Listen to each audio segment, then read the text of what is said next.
सभी राष्ट्रनायकों को मेरा नमस्कार। मैं अखिलेश स्वागत करता हूं आप सभी का आपके YouTube channel doctor AP education पर। हम सभी ने पिछले लेक्चर में व्यक्तित्व का अध्ययन किया, व्यक्तित्व के विभिन्न प्रकारों के बारे में पढ़ा और किस प्रकार से व्यक्तित्व का मापन किया जा सकता है यह भी हम लोगों ने विस्तृत रूप से चर्चा की थी। चूँकि अपना टारगेट है कि हम सभी को इस बाल विकास एवं शिक्षण शास्त्र या मनोविज्ञान के क्षेत्र से 25+ मार्क्स लाने हैं, उस तैयारी के फ्रेमवर्क के आधार पर व्यक्तित्व पढ़ने के लिए एक पार्ट और पढ़ना आपके लिए आवश्यक है, जिसे मनोविश्लेषणवाद कहा जाता है। ये मनोविश्लेषणवाद कितना महत्वपूर्ण है मनोविज्ञान के क्षेत्र में, यह बताने के लिए आप समझ लीजिए कि इसे मनोविज्ञान का प्रथम बल कहा गया है। इसे मनोविज्ञान का प्रथम बल कहा गया है। प्रथम बल क्यों कहा गया? क्योंकि मनोविज्ञान का जो मूल अध्ययन है वो व्यक्ति के व्यवहारों का अध्ययन कर रहा। व्यक्ति के व्यवहार के पीछे, किसी फला व्यवहार के पीछे क्या कारण है, जब तक यह जानकारी किसी मनोवैज्ञानिक को या किसी शिक्षक को नहीं होगी तब तक आपका ज्ञान पूर्ण नहीं माना जाएगा। तो यह जानना कि किसी व्यक्ति के व्यवहार के पीछे क्या कारण है, उसका विस्तृत चित्रण मनोविश्लेषणवाद में किया गया है। पूरे धैर्यपूर्वक आप पूरा लेक्चर देखिए, आपको पूरी तरीके से सारी बातें बहुत सरल भाषा में समझ में आ जाएंगी। चलिए पढ़ना प्रारंभ करते हैं। मनोविश्लेषणवाद मनोविज्ञान के में अपने महत्व के कारण इसे मनोविज्ञान का प्रथम बल कहा जाता है। क्वेश्चन यदि आपसे आता है तो मनोविज्ञान का प्रथम बल क्या है, तो उसे हम मनोविश्लेषणवाद कहते हैं। द्वितीय बल की बात करें तो मनोविज्ञान में व्यवहारवाद द्वितीय बल कहा जाता है, और तृतीय बल की यदि बात करें तो मनोविज्ञान में गेस्टाल्टवाद या संज्ञानात्मक सिद्धांतों की चर्चा करना तृतीय बल के रूप में व्याख्यान्वित किया गया है। चलिए उसको आगे समझेंगे, आगे बात करते हैं। तो इस मनोविश्लेषणवाद का अध्ययन किसने किया, किसने यह संप्रत्यय दिया? तो सिगमंड फ्रायड ने करीब 40 साल के अपने नैदानिक अनुभवों के बाद जिस सिद्धांत का प्रतिपादन किया उसे मनोविश्लेषणवाद या मनोविश्लेषण सिद्धांत कहा जाता है। यह सिद्धांत विशेष रूप से अज्ञात मन की चेष्टाओं का अध्ययन करता है कि आखिर ये व्यक्ति कोई व्यवहार इस तरीके से कर रहा है तो उस व्यक्ति के व्यवहार के पीछे इसके मस्तिष्क में क्या कारण होना है, क्या चेष्टा है, इस बात का जानकारी हम लोग करते हैं। आगे की बात करें तो इस तरीके से जब मन की बात हो रही है तो मन यानी माइंड, मनोविज्ञान में कभी भी मन का मतलब हृदय नहीं होता, मनोविज्ञान में मन का मतलब मस्तिष्क यानी माइंड होता है। चलिए पढ़े। तो फ्रायड ने मन के 3 स्तर बताए। सिगमंड फ्रायड ने मन के 3 स्तर बताए हैं। पहला चेतन मन, द्वितीय अर्धचेतन, तृतीय अचेतन। कॉन्शियस माइंड, सब कॉन्शियस माइंड और अनकॉन्शियस माइंड। चेतन वह अवस्था है जब आप पूरी तरीके से जागृत होकर बैठे हैं, सभी चीज़ें समझ रहे हैं, जो चीज़ें घटित हो रही हैं वह जान रहे हैं, अभी डिटेल में पढ़ेंगे। अर्धचेतन मान लीजिए कि कुछ चीज़ों को आप अभी अपने मस्तिष्क से स्किप कर चुके हैं, वह अर्धचेतन है। और अचेतन यानी पूरी तरीके से आप संज्ञा शून्य हो गए हैं, आपको कुछ भी भात नहीं हो रहा है, कुछ भी समझ नहीं आ रहा है, तो वह अचेतन। और अगर और सरल भाषा में कहें कि यदि मदिरापान कोई कर ले तो जब तक नहीं किया है तब तक चेतन है, मदिरापान किया तो अर्धचेतन अवस्था में पहुंचा, झूम रहा है, ज़्यादा हो गई तो किसी नाली में गिर गया तो वो अचेत हो गया। इस तरीके से आप थोड़ा सा और समझ सकते हैं। तो चेतन मन में क्या चीज़ें हैं ये जानने के लिए अगर हम लोग समझें तो इन्होंने कहा, सिगमंड फ्रायड ने मन के वैसे भाग को उन्होंने चेतन कहा है जिसमें वे सभी अनुभूतियां एवं संवेदनाएं होती हैं जिनका संबंध वर्तमान से होता है। आप अच्छी तरीके से पढ़ रहे हैं, आज अपना सामने समझ रहे हैं कि ये वीडियो चल रहा है और इस वीडियो का संबंध हमारे मनोविज्ञान के मनोविश्लेषणवाद से व्यक्तित्व को समझने के लिए या मनोविज्ञान के क्षेत्र में बालक के व्यवहार को के कारण को जानने के लिए इसका अध्ययन किया जाता है। पूरी तरीके से आपको ये बातें समझ में आ रही हैं। आप क्यों ये वीडियो देख रहे हैं, आप कोई मूवी का वीडियो क्यों नहीं देख रहे हैं, पूरी तरीके से आप सचेत हैं अपने भविष्य को लेकर के, पूरी तरीके से सजग हैं आप अपने कार्य को लेकर के। इसीलिए इस अवस्था को, जिस अवस्था में बैठे आप पढ़ रहे हैं, उसको चेतन अवस्था कहेंगे, जहाँ पर आपको सभी अनुभूतियाँ और सभी संवेदनाएं, जो बातें मैं समझा रहा हूँ, वो समझ में आ रही हैं, तो वह अवस्था चेतन अवस्था कहलाएगी। मन के वैसे भाग को कहा गया जिसमें वे सभी अनुभूतियाँ एवं संवेदनाएँ होती हैं जिनका संबंध वर्तमान से होता है। किसी भी क्षण में व्यक्ति के मन में आ रही अनुभूतियों का संबंध उसके चेतन से ही होता है। जो भी उसको अनुभूतियाँ, जब भी बात उसको समझ में आ रही है, जब तक वो चेता हुआ नहीं है, वो चेतन मन में नहीं है, वो जगा हुआ नहीं है, तब तक उसको कोई बात समझ में नहीं आएगी। आगे क्या कहा गया? जिसमें तात्कालिक अनुभव या व्यक्तित्व का लघु रूप एवं सीमित पहलू देखने को मिलता है।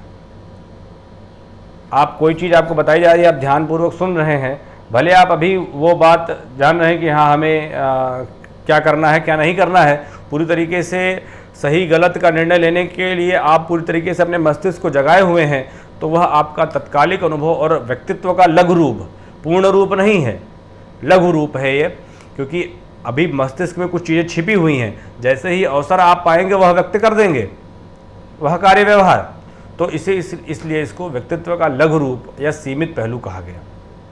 समझ में आ गई बात? चेतन अवस्था क्या है? एकदम जगे हुए हैं। अर्धचेतन पढ़िए क्या होता है। कहा गया अर्धचेतन क्या है? वैसे मानसिक स्तर को कहा जाता है अचेतन जो मन सचमुच न तो पूर्णतः चेतन होता है न ही पूर्णतः अचेतन होता है। इसमें वैसी इच्छाएं, विचार, भाव आदि होते हैं जो हमारे वर्तमान चेतन या अचेतन अनुभव में नहीं होते, परंतु प्रयास करने पर वह हमारे चेतन मन में आ जाते हैं। कोई चीज़ जैसे है, आप जैसे मैंने बताया कि ज़्यादा पी लिए तो जूता निकालो बढ़िया वाला और 2-3 खींच के मारो, बस समझ में आ जाएगा, अच्छा अरे हाँ तो हम कहाँ बैठे हैं। अगर कोई इस तरीके से आपसे कुछ उल्टा सीधा बात करता है तो दीजिए घुमा करके, फिर वो जग जाएगा। यानी और उस तरीके, इसको और सरल भाषा में अगर इधर हम लोग आ जाएं, तो अगर आप बैठे पढ़ रहे हैं, बहुत लंच के बाद की क्लास चल रही है और आप सामने देख भी रहे हैं और आंखें एकदम आपकी बंद हुई जा रही, मतलब सर क्या बोल रहे हैं सब खोपड़ी के ऊपर से निकला चला जा रहा है, तो धीरे से टीचर ने क्या किया, वो समझ गया कि आप जो है ऊँग रहे हैं क्लास में, तो आपसे ही आपका ही नाम लेकर उसने बुला दिया, हाँ बोलो बेटा बताओ ये क्या मैंने बताया, तो आप एकदम जगह अच्छा हाँ सर क्या, वो सर हाँ सर, इस तरीके से सर आप कुछ बता रहे थे कि चेतन मन अचेतन मन के बारे में कुछ बता, इस तरीके से आप जाग गए, होता है ना ऐसा। चलिए, तो ये जो अवस्था है यह अर्धचेतन की अवस्था थी, जहाँ पर अगर हम कुछ प्रयास करें तो कुछ जो बातें हमारे अचेतन मन में या थी वह चेतन मन में आ सकती हैं। ठीक है, इसे चेतन और अचेतन के मध्य सेतु भी कहा जाता है। अचेतन और चेतन के मध्य सेतु भी है। जब आप ऊँघ रहे हैं तो इसके बाद आप सोने ही वाले थे, तब तक जगा दिया गया आपको। ठीक है, तो यह क्या पूछा, अगर आपसे क्वेश्चन पूछ लिया जाए कि चेतन और अचेतन मन के मध्य के मध्य सेतु का कार्य कौन करता है, तो वह अर्धचेतन करता है। समझ में आ रही बातें पूरी? चेतन मन क्या था और अर्धचेतन मस्तिष्क क्या है। आगे देखते, अचेत जब आप हो गए, कहते ना कि अचेत हो गए, बेहोश हो गए, लगा तीर लक्ष्मण जी को और वो अचेत हो गए। तो अचेत का मतलब एकदम समाप्त नहीं हुई जीवन लीला, अभी वो कॉन्शियस नहीं है, अभी वो चीज़ों को समझ नहीं पा रहे हैं, अनकॉन्शियस हैं। चलिए देखते क्या होता है इसमें। सिगमंड फ्रायड क्या कह रहे हैं कि अचेतन मन में रहने वाले विचारों एवं इच्छाओं का स्वरूप जो है वो कामुक, असामाजिक, अनैतिक तथा घृणित होता है। इस मस्तिष्क में जो इस माइंड में हमारी बातें चलती हैं वह बातें वैसी होती हैं, हम चाहते तो है सब कुछ कर लें, लेकिन क्या है कि समाज की कुछ बंधन हैं, कुछ बाधाएं हैं, कुछ सीमाएं हैं, कुछ नियम हैं, उन नियमों के अनुसार ही हमें चलना पड़ता है। तो ये सारी बातें कहाँ हैं? अचेतन मन में चली जाती हैं। इस तरीके से थोड़ा सा विचारों को समझिए कि ये हमारे मस्तिष्क में है, पक्ष भाग में है, कैसे आगे समझेंगे और अच्छी तरीके से। चूँकि ऐसी इच्छाओं एवं विचारों को सामान्यतः पूरा करना संभव नहीं होता, अतः इसे चेतन से हटाकर अचेतन में दमित कर दिया जाता है। चुपचाप बैठो चल के पीछे, जैसे आपको पढ़ने का समय है और उस समय आपको लूडो खेलने का बड़ा मन कर रहा है, चलो थोड़ा सा देख लें, तो नहीं लड़ो, चलो हम पढ़ेंगे।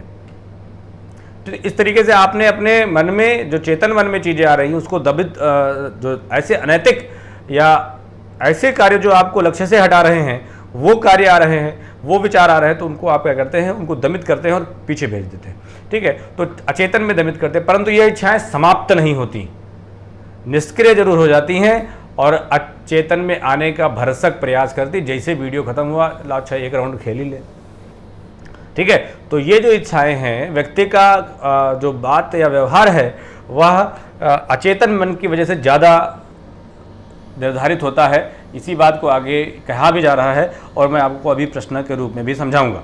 ठीक है, तो कहा गया अचेतन अनुभूतियां एवं विचारों का प्रभाव हमारे व्यवहार पर, अचेतन अनुभूतियां जो विचार हैं उनका प्रभाव हमारे व्यवहार पर चेतन और अर्धचेतन अनुभूतियों की अपेक्षा अधिक पड़ता है।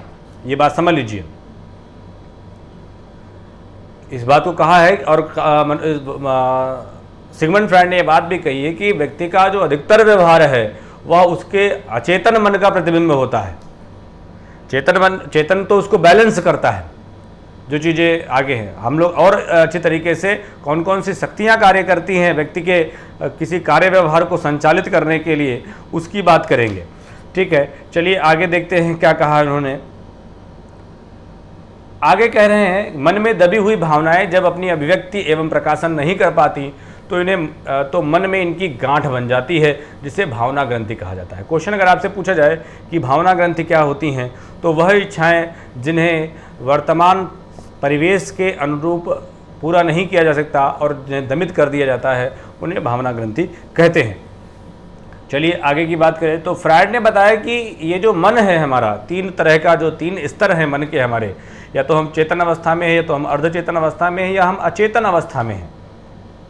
या अचेतन मन में जो विचार हैं वह भी हमारे कार्य को निर्धारित कर रहे हैं। या अवस्था की बात अगर हम कर लें तो इन तीन अवस्थाओं में जो बातें हैं उन पर कौन कौन हमारा निर्धारक होता है वो देखते हैं। तो फ्रायड ने बताया कि मन पर शासन करने वाली या मूल प्रवृत्तियों से उत्पन्न मानसिक संघर्षों का समाधान करने वाली तीन शक्तियां काम करती हैं। क्या मतलब हुआ इसका कि मन पर शासन यानी मस्तिष्क को बैलेंस कंट्रोल करने वाली कौन सी शक्तियां हैं हमारे पास कौन सी पावर हैं, या जो हमारी मूल प्रवृत्ति है। मूल प्रवृत्ति है भाई हमारा भूख लगना, मूल प्रवृत्ति है व्यक्ति का क्रोध होना, क्रोध करना।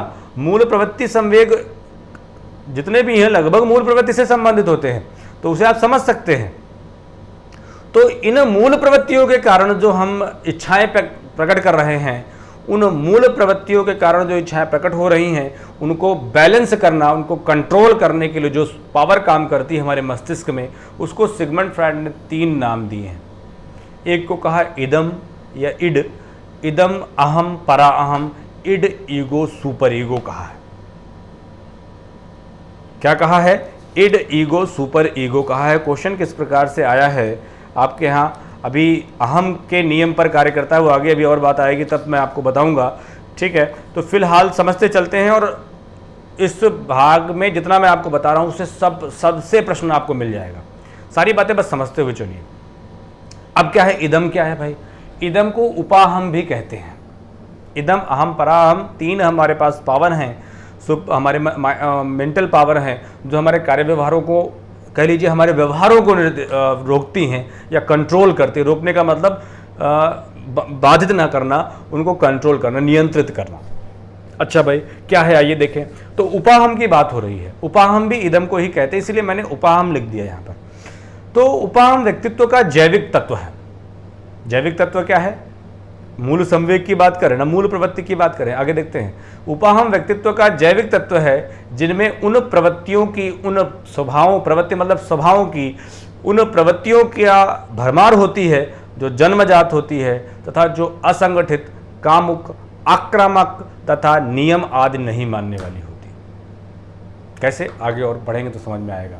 एक नवजात शिशु में मूलतः उपाहम की प्रवृत्तियों की भरमार होती है। जहां मन किया उसने कपड़े उतार दिए, जहां मन किया रोने लग गया, जो मन किया वो खाने के लिए कह दिया कि नहीं मुझे ये खाना है। करता नहीं करता बच्चा? ठीक है, जहां मन किया तहां सुसु कर देता है। तो इच्छाएं हैं मन में आई, व्यक्त कर दी। तो यह जो कंट्रोल न होना, जो सामाजिक नियमों के द्वारा जो मान्य व्यवहार नहीं है, उन अमान्य व्यवहारों को सीधी बात कहते हैं कि उन मान्य व्यवहारों को हम इदम कहते हैं। प्रारंभ में जो बच्चा नवजात शिशु है, चूंकि उसमें नैतिकता का विकास नहीं हुआ है, नैतिकता का विकास आगे आने वाले समय में होगा, इसलिए उसका जो व्यवहार कंट्रोल होता है वह इदम के द्वारा कंट्रोल होता है।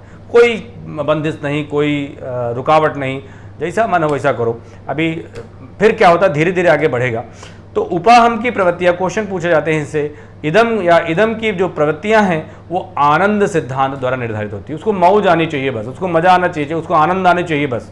वो चाहे तो किसी को मारे, देखते अक्सर बच्चे मारपीट करते हैं, जो सबसे छोटा होता है वो सबको मारता पीटता है, ठीक है। किसी के ऊपर पता चला पानी डाल दिया, किसी के ऊपर कुछ डाल दिया, तो वो उसको बस क्या है, उसको वो और उससे वो उसको आनंद आता है।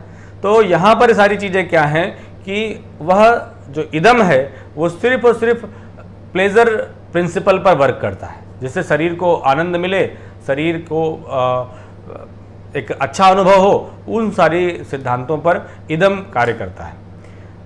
इदम मूलतः अचेतन होता है, अतः इसका संबंध वास्तविकता से नहीं होता। प्रारंभ में तो आपने कर लिया, प्रारंभ में जब आप बच्चे थे तब तो आप हमेशा बच्चे रहेंगे नहीं, लेकिन उसके साथ जैसे जैसे धीरे धीरे आगे बढ़े तो फिर भैया पिटाई होगी।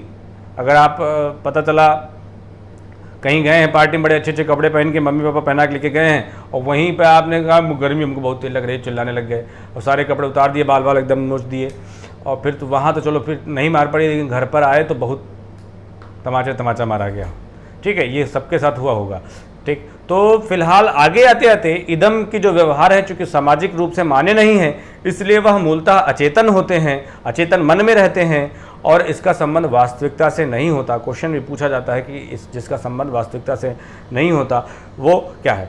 Rajasthan TET paper second class 6 to 8 31 जुलाई 2011 में क्वेश्चन पूछा गया कि जिन इच्छाओं की पूर्ति नहीं होती उनका भंडार गृह निम्न में से कौन सा होता है। जिन इच्छाओं की पूर्ति नहीं हो पाती, तो जिन इच्छाओं की पूर्ति नहीं हो पाती निम्न में से कौन सा, इदम, अहम, पराअहम, इदम एवं अहम। तो इदम वो भाग है, इदम को पूर्वजों की स्मृतियों की अवशेषों का भंडार माना जाता है। यह अंधापन की स्थिति भी है, ऐसे भी कहा गया है इसको, ठीक है। इसको बस शारीरिक सुख चाहिए और कुछ नहीं है।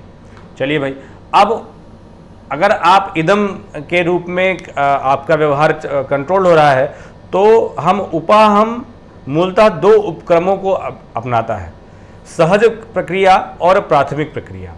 जैसे जब कोई आप ऐसी स्थिति में आ गए हैं जहाँ पर तनाव की स्थिति है, या चुपचाप ऐसी कहीं बैठे हैं जहाँ पर आप बहुत अनकंफर्टेबल फील नहीं कर रहे हैं, तो उस स्थिति में क्या होता है, तनाव उत्पन्न करने वाले स्रोत के प्रति आप अपने आप अनुक्रिया कर तनाव को दूर करने का प्रयास करता है। तो आप अक्सर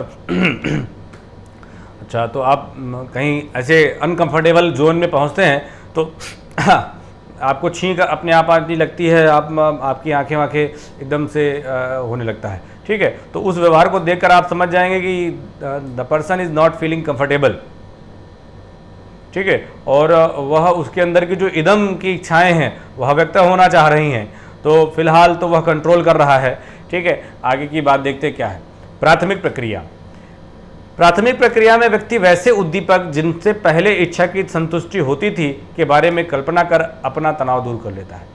मान लीजिए उसके अंदर वह इदम की भावनाएं जागृत हो रही हैं, तो वह पूर्व के जो व्यवहार थे उसको सोच करके अपनी इच्छा की संतुष्टि कर लेता है। पता चला उसको पिटाई हो गई होगी तो वो क्या होगा, नहीं भैया चुप रहो, या पूर्ति हो गई होगी तो वह उसी से कल्पना करके उन बातों को दूर कर लेता है। इस तरीके से आपने देखा कि इदम में वे इच्छाएं हैं जो समाज द्वारा स्वीकृत नहीं हैं, वो व्यवहार हैं जो ये ऐसे हैं जो अनैतिक कार्य करने के लिए प्रेरित कर रहे हैं। इदम के जो पावर है, हमारे पास क्या है, 3 पावर्स हैं। एक इदम, अहम, पराअहम, 3 पावर हैं। एक ऐसी पावर है जो निगेटिव थॉट्स को जनरेट कर रही है, वो पूरी तरीके से अपनी जैसे भी शरीर को अच्छा लगे, शरीर को जिस प्रकार से भोग विलास में आनंद आए, मौज आए, वो कार्य करना चाहती है।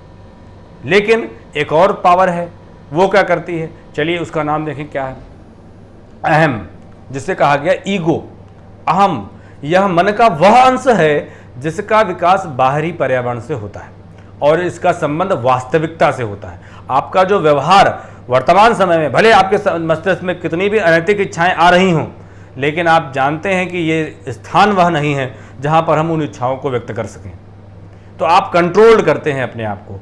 ये जो कंट्रोल्ड मेन कंट्रोलिंग एजेंट है या जो मेन एग्जीक्यूटिव बॉडी है व्यवहार की, वो अहम होती है। कैसे, आइए देखें। यह मन का वह अंश है जिसका विकास बाहरी पर्यावरण से होता है और इसका संबंध वास्तविकता से है, जो बचपन में उपाहम की प्रवृत्तियों से जन्म लेता है। इदम के द्वारा आपने कई सारे व्यवहार किए, मारे संटाए गए कसके, कहीं कंटाप खाए, कहीं डंडा खाए, कहीं छड़ी पड़ी, मुर्गा बनाए गए, ठीक है, चप्पल से मारे गए, मदर्स डे के अगले दिन चप्पल चले, हैंगर चले, बेलन चला, ठीक है। तो उस के बाद से धीरे धीरे आप में क्या है, और फिर उसके बाद मतलब मारे पेट नहीं हुई, समझाए भी गए, थोड़ा सा माता पिता ने आपको थोड़ा सा उम्र बड़ी हुई तो समझाया भी। कैसे समझाया, आगे आइए देखते हैं। तो अहम की भी जो उत्पत्ति है वो उपाहम से हुई। अगर क्वेश्चन आपसे पूछा जाए कि इदम की उत्पत्ति कहाँ से होती है, तो पराहम से नहीं होती।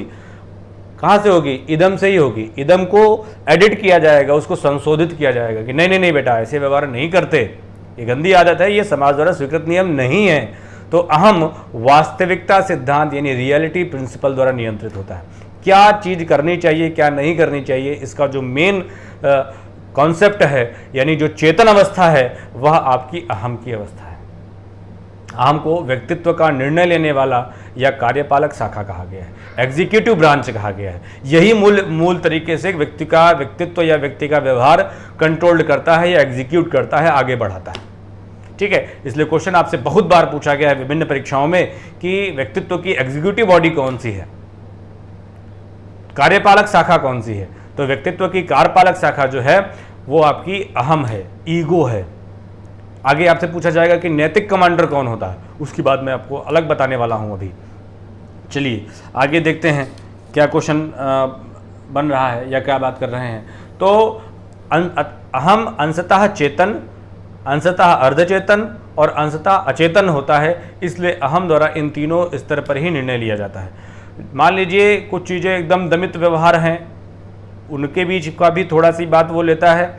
अचेतन मन के पराहम के या इदम यानी जो हमारा सबसे गड़बड़, और पराहम में हमारे नैतिक मूल्य सब जगह लागू नहीं हो पाएंगे, उसमें थोड़ा सा आपको समाज के हिसाब से एडिट भी करना होगा।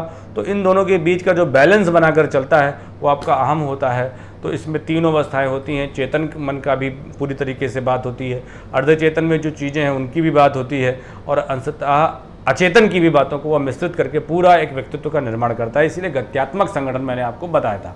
पराहम समझ लीजिए, फिर तीनों को आपको और अच्छे तरीके से समझाता हूँ। सुपर ईगो की बात आते हैं। बच्चे बढ़ती अवस्था के साथ अपने माता पिता से तादात्म्य स्थापित करके नैतिक नियम सीखते हैं, इसे पराहम का विकास होता है। मैंने आपको जब नैतिक विकास पढ़ाया था तब आपको बताया था कि बच्चे लिंग प्रधान अवस्था में, फैलेटिक स्टेज में, अभी मैं आपको मनोलैंगिक अवस्थाएं भी बताऊंगा इसी में। तो बच्चे लिंग प्रधान अवस्था में अपने माता पिता, सिगमंड फ्राइड ये कह रहे हैं, चूंकि सिगमंड फ्राइड का ही पूरा सिद्धांत है ये, तो इन्होंने क्या कहा कि बच्चे लिंग प्रधान अवस्था में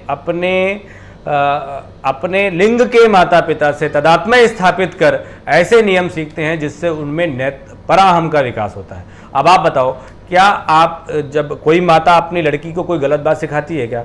कोई पिता अपने पुत्र को कोई गलत बात सिखाता है क्या? हमेशा आदर्श सिखाता है। वह आदर्श भले ही बड़े कठिन क्यों ना हो, परंतु वो सदैव आदर्शों पर, नीतिगत नियमों पर चलने की बातें ही सिखाता है। कोई भी पिता ये नहीं कहता होगा कि बेटा कोई बात नहीं, चोरी कर लो, बढ़िया अच्छी बात है। कोई भी पिता या कोई भी माता आपसे चरित्रहीन होने के लिए नहीं कहे। तो इस प्रकार से जो माता पिता से जो भी बालक सीखता है वह एकदम यूनिक और एक आइडियल सिचुएशन को सीखता है। इससे बच्चों में पराहम का विकास होता है, यानी नैतिक गुणों का जहाँ कहीं भी समावेश होता है वह आपका क्या है, वह आपका पराहम कहलाता है। क्वेश्चन पूछा गया यूपी टेट 2016 में कि फ्रायड के अनुसार हमारे मूल्यों का आंतरीकरण कहाँ होता है? हमारे मूल्यों का आंतरीकरण कहाँ होता है? तो मूल्यों का आंतरीकरण कहाँ होता है? हमारे पराहम में होता है। ठीक है, चलिए, पराहम को व्यक्तित्व विकास का नैतिक कमांडर भी कहा जाता है। नैतिक कमांडर यानी हमें नैतिक रूप से करेक्ट करने के लिए हमारा पराहम होता है। यह आदर्शवादी, चूंकि हम जाहिर सी बात है हम लोगों ने आदर्श बातें सीखी अपने माता पिता से, तो यह आदर्शवादी सिद्धांत पर कार्य करता है, यह निर्देशित और नियंत्रित होता है। उपाहम के समान पराहम को भी वास्तविक नहीं अवास्तविक कहा गया है या वास्तविक नहीं कहा गया। क्यों? क्योंकि आपको आपके माता पिता ने सिखाया है कि बेटा हमेशा सत्य बोलना चाहिए, कभी भी किसी के सामने आप झुकेंगे नहीं, कभी भी गलत के सामने आप झुकेंगे नहीं।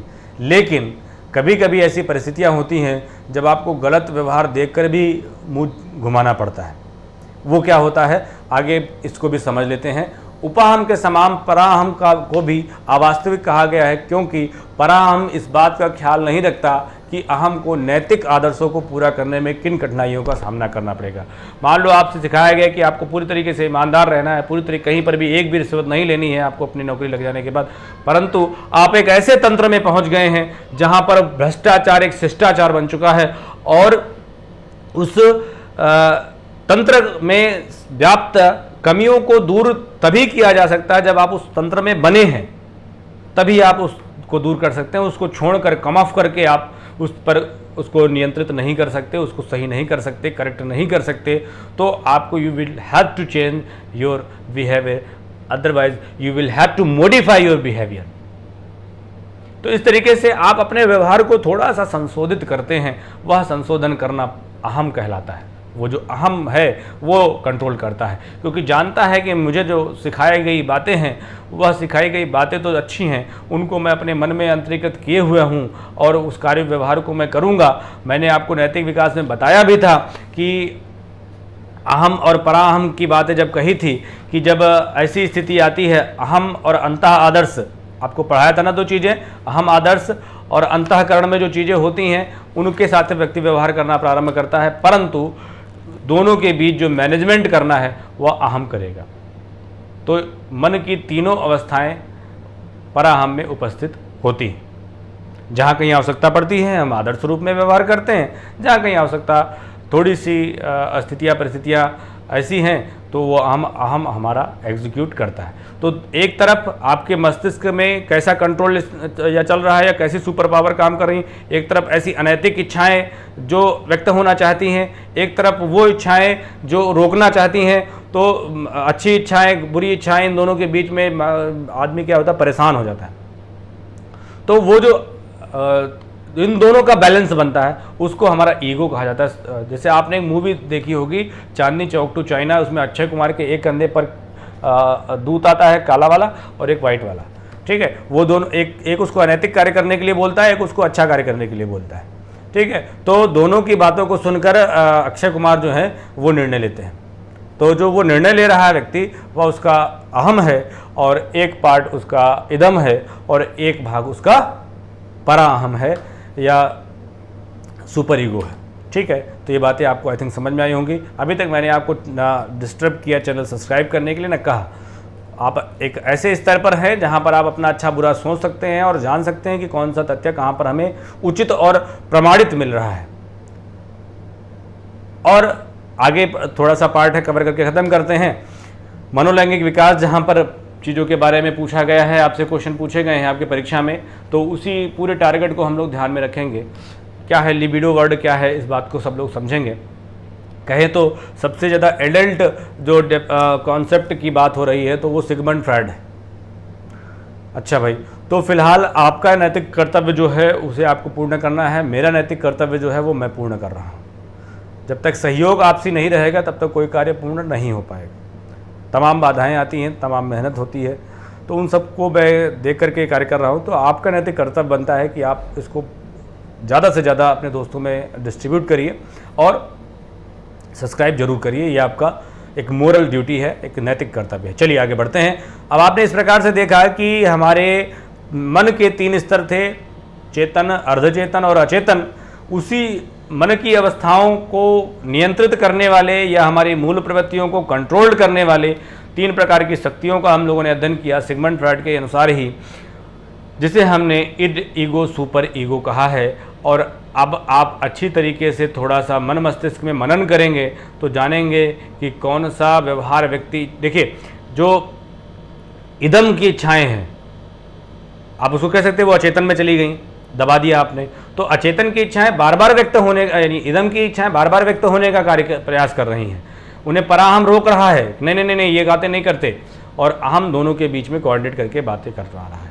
तो इस तरीके से एक बालक, जब आपका बालक, आप किशोरावस्था के बालक को पढ़ा रहे होंगे, तो उस अवस्था में बालकों के व्यवहार को थोड़ा सा आपको वहाँ पर डांटना मारना नहीं है, और वहाँ पर आपको कंट्रोल करना है कि इस उम्र में बच्चे इस तरीके की समस्याएं या जो व्यवहार हैं वो प्रदर्शित करते हैं, और आपको ये मानना है कि that is the biological process, और उस बायोलॉजिकल प्रोसेस को आपको किस प्रकार से एक अच्छे शिक्षक, एक अच्छे मनोवैज्ञानिक होने के नाते आप उसको कैसे टैकल करेंगे, कैसे उसके व्यवहार का कारण जानकर, आप जानते हैं कि इन दोनों के बीच की इच्छाओं को अहम सही करेगा, तो अहम को मजबूत करना, जिस व्यक्ति का अहम मजबूत होगा। सिगमंड फ्रायड ने एक और उदाहरण दिया था कि मान लीजिए एक भूखा बच्चा है जो एक ब्रेड की दुकान के सामने खड़ा है, और वह एक इच्छा उसकी कर रही है कि वो ब्रेड चुराकर खा ले, और दो स्थितियां होंगी, या तो वह ब्रेड चुराकर खा लेगा और अपनी भूख को शांत कर लेगा, यानी उसकी मूल प्रवृत्ति भूख है उसको शांत कर लेगा, या फिर वह यह बात कहेगा कि चोरी करके हम भोजन नहीं करेंगे, और अपने पराहम यानी नैतिक विकास से कंट्रोल होगा।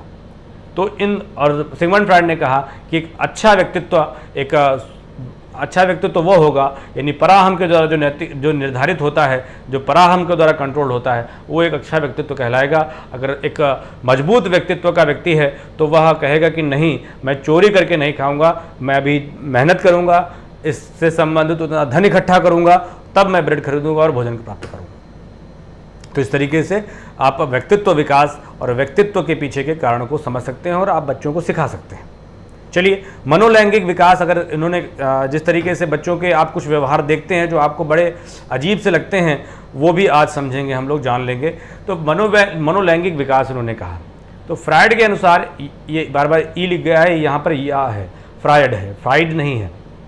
फ्रायड के अनुसार मानव विकास का एक बड़ा निर्धारक लैंगिक मूल प्रवृत्ति है, जिसके शक्ति बल को लिबिडो कहा गया है। सेक्सुअल इंस्टिंक्ट जो है, उसकी जो शरीर की शारीरिक इच्छाएं हैं, उसकी जो सेक्सुअल बिहेवियर है, वह भी उसके व्यवहार को निर्धारित करने में बड़ा योगदान करता है और एक बड़ा कारण होता है। क्या कहते हैं, आइए देखें, समझें। तो लिबिडो वर्ड इन्होंने दिया। क्या है लिबिडो? लिबिडो इन्होंने कहा कि एक ऐसी मानसिक शक्ति होती है जो पूर्णतः लैंगिक क्रियाओं पर आधारित होती है। कह सकते हैं कि वह आपकी इच्छाएं जो सेक्सुअल एक्टिविटी से रिलेटेड होती हैं वो लिबिडो कहलाती हैं। क्वेश्चन एक शायद पूछा भी गया है, हाँ, क्वेश्चन पूछा गया यूपी टेट 2014 में। हम सभी लोग मैच्योर हैं और इस बात को थोड़ा सा बिना अदरवाइज देते हुए पढ़ेंगे। अपने ऊर्जा बल को बाहर की ओर अभिव्यक्त करने वाली शक्ति का प्रकार होता है। तो ये अपने इस व्यक्तित्व से क्वेश्चन आया कि अपनी ऊर्जा शक्ति को बाहर की ओर अभिव्यक्त करने वाले व्यक्ति कौन होते हैं? तो जो अपने ऊर्जा बल को बाहर की ओर व्यक्त कर देते हैं वह बहिर्मुखी व्यक्तित्व के व्यक्ति होते हैं। ठीक है, तो यहाँ पर फिलहाल यह बात आ रही है कि वह क्या है आखिर ऊर्जा बल।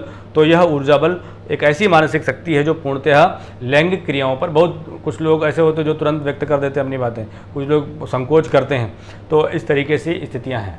तो आगे फ्रायड ने मनोलैंगिक विकास की 5 अवस्थाएं बताई हैं। फटाफट जान लेंगे क्योंकि क्वेश्चन पूछा जा चुका है आपसे कि निम्नलिखित में से कौन सी मनोलैंगिक अवस्थाओं से संबंधित हैं। पहली कहा गया मुखावस्था या ओरल स्टेज, लगभग जन्म से लेकर करीब 1 साल। देखिए, इन्होंने एक परिभाषा दी थी जब से इनके कॉन्ट्राडिक्ट हुआ, इनका कहें कि थोड़ा सा विरोध भी हुआ। वो ये था कि इन्होंने कहा था कि शैशवावस्था में काम प्रवृत्ति की भावना पाई जाती है, एक परिभाषा इन्होंने प्रस्तुत की। तो लेकिन वह ये जानता नहीं है कि यह उसके व्यवहार जो है वो सेक्सुअल नीड की वजह से हो रहे हैं। कैसे, इस बात से समझने का प्रयास करेंगे। तो पहले उन्होंने ओरल स्टेज कहा है, यानी सभी वह मुंह से, जिसे आपने कहा था ना संवेदी पेशी अवस्था, जहाँ पर आपने सेगमेंट पढ़ा पियाजे के बारे में, यानी संवेदी अवस्थाओं, संवेदी अंगों से व्यक्ति ज्ञान प्राप्त करना सीखता है। तो इसी तरीके से कह रहे हैं कि ओरल स्टेज यानी मुख से किसी भी चीज़ को उठाकर वो मुंह में रखता है, तो वह मुख से वह बातों को संतुष्ट होता है। अजीब सी बातें हैं, बस नाम जान लेंगे, आगे बढ़ेंगे। दूसरा है एनल स्टेज, 1 से 3 साल, गुदा निष्कासन अवस्था और गुदा धारण अवस्था। इन्होंने कहा कि कुछ बालक ऐसे हैं कि एक अवस्था ऐसी आती है 1 से 3 साल की, तो आप देखते होंगे कि बच्चे काफ़ी ज़्यादा सूसू पॉटी करते हैं। बार बार सुसु करने जाते हैं, बार बार पोटी करने जाते हैं। तो वो कहते हैं कि ये ऐसा करके वह अपना उस लिबिडो को संतुष्ट करता है। एक ऐसी अवस्था आती है कि गुदाधारण अवस्था है कि बच्चे जो हैं वो सुसु पोटी रोक के रखते हैं, जाते नहीं हैं, तो उससे उनको आनंद प्राप्त होता है। उसको उन्होंने गुदाधारण अवस्था कहा, यानी एनल स्टेज, यानी 1 से 3 अवस्था। नाम जान लीजिएगा, ओरल स्टेज, एनल स्टेज, ठीक है। तीसरी है लिंग प्रधान अवस्था या फैलेटिक स्टेज, 3 से 5 अवस्था, ठीक है। तो 3 से 5 वर्ष की अवस्था यानी पूर्व बाल्यावस्था कह सकते हैं कि नहीं कह सकते हैं इसको? 2 से 6 वर्ष हमने कहा है, ठीक है। थोड़ा सा रिलेट कर लेंगे, 1-2 साल का अंतर, तो इससे हम पूर्व बाल्यावस्था कह सकते हैं, लिंग प्रधान अवस्था यानी 3 से 5 वर्ष अवस्था, ठीक है। और जिसे शैशवावस्था कई बार कहा गया और कई बार इन्होंने इस बात की परिभाषा भी दी है कि शैशवावस्था में बालकों के स्वभाव जो काम प्रवृत्ति की भावना पाई जाती है। चलिए, चौथी अवस्था है अव्यक्त अवस्था या नीलिना अवस्था या लेटेंसी स्टेज। ये क्या है भाई? लेटेंसी स्टेज क्या है? 6 या 7 वर्ष से प्रारंभ होकर ये 12 वर्ष तक चलती है, यानी बाल्यावस्था की आयु आ गई। अब जो लैंगिक इच्छाएं हैं वह सुसुप्त हो जाती हैं। बालक का जो लैंगिक स्वभाव है, यानी इदम की जो बातें हैं जो रिलेट आप वहाँ से कर रहे थे, तो इदम अब आपका कंट्रोल्ड हो गया है, थोड़ा सा सामाजिक हुआ, बच्चा थोड़ा सा नैतिक व्यवहार उसने सीखा। तो अब क्या है? नीलिना अवस्था या अव्यक्त या लेटेंसी स्टेज आई है, जहाँ पर बालक की लैंगिक इच्छाएं धीरे धीरे शांत होने लगती हैं। फिर आगे आकर किशोर अवस्था में वह व्यक्त होना प्रारंभ हो जाती हैं, जिसे जननेंद्रिय अवस्था या जेनाइटल स्टेज कहा गया, जो 13 वर्ष से निरंतर तक चलती है। जब भी उसे अवसर प्राप्त होता है वह अपने जननेंद्रियों के माध्यम से सुख प्राप्त करने का कार्य करता है। तो इस तरीके से हम सभी ने आज पढ़ा। अब आपका एक कर्तव्य है कि आप चैनल को सब्सक्राइब जरूर करें, बिना सब्सक्राइब किए मत जाएं, या आपका कार्य होगा। और अब इससे संबंधित प्रश्न भी मैंने आपको बता दिए हैं और मनोविश्लेषणवाद मैंने आपको पूरा समझा दिया है क्या था, किस तरीके से आप जान सकते हैं मनोविज्ञान का प्रथम बल कि बालक के व्यवहार के पीछे का मूल कारण क्या है। वह मूल कारण जो भी बातें हैं उनको मैंने आपको बताया। देखिए, मैं PDF भी आपको पूरे कंटेंट की दूंगा। छोटे छोटे टुकड़े में PDF देने से अच्छा है कि अभी आप पढ़ते चलिए, नोट्स बनाते चलिए। आगे मैं आपको, जब मैं आपसे ये कह दूं कि लगभग मैंने आपको कंप्लीट करा दिया है पूरा सिलेबस, तो उस दिन अगर आप डाउनलोड करें तो आपको बार बार डाउनलोड नहीं करना पड़ेगा। जैसी आपकी इच्छा है, आप अगर प्रतिदिन डाउनलोड करना चाहते हैं तो आप मुझे कमेंट करके बता दीजिएगा, अन्यथा मैं पूरा एक बार सिलेबस जब कंप्लीट हो जाएगा, ज़्यादा दिन का समय नहीं बचा है, आगे मैं इसके बाद आपको विशिष्ट बालक पढ़ा दूंगा। और विशिष्ट बालक के बाद फिर मैं छोटे छोटे 2-3 टॉपिक हैं, चिंतन और संप्रत्यय, उसके बाद अधिगम पूरा पार्ट पढ़ेंगे और शिक्षण शास्त्र पढ़ेंगे। वो इन बातों को लगभग आज की डेट से लगभग 15 दिन में हम लोग पूरा सिलेबस कवर कर लेंगे, लगभग 10-15 दिन में पूरा सिलेबस कवर हो जाएगा। तो लास्ट लेक्चर जब मैं आपसे कहूँ कि मैं आज आपको लगभग आपका 95% सिलेबस कंप्लीट कर रहा हूँ, तो उस दिन अगर आप डाउनलोड करें तो वो ज़्यादा उचित होगा। जैसा भी है, आप जैसा चाहेंगे उस हिसाब से कार्य हो जाएगा। और चूँकि समावेशी शिक्षा कहती ही है कि शिक्षा को व्यवस्थाएँ बालकों के अनुरूप में बदलनी चाहिए, तो आप जैसा आप लोग बताएंगे उस हिसाब से कार्य हो जाएगा। तो कमेंट करके बताइएगा। तब तक के लिए स्वस्थ रहिए, अध्ययन करिए और भारत माता की जय।